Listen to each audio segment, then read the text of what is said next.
Seorang tokoh masyarakat Palembang sekaligus terdakwa kasus dugaan korupsi pemalsuan surat hak guna usaha proyek Jalan Tol Betung Tempino Jambi, Kemas Abdul Halim Ali atau Haji Alim meninggal dunia. Haji Alim menghembuskan napas terakhir pada Kamis 21 Januari 2026 saat dirawat di RSUD Siti Fatimah Palembang pada usia 88 tahun akibat sakit yang dideritanya.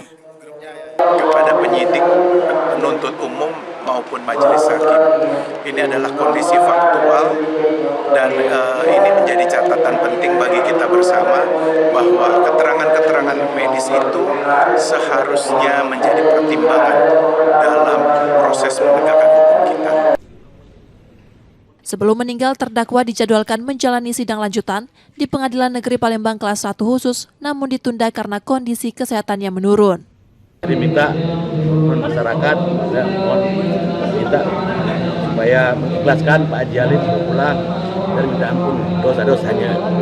Mohon maaf gitu, kalau ada dosa-dosa Pak Haji, gitu kan, minta diikhlaskan.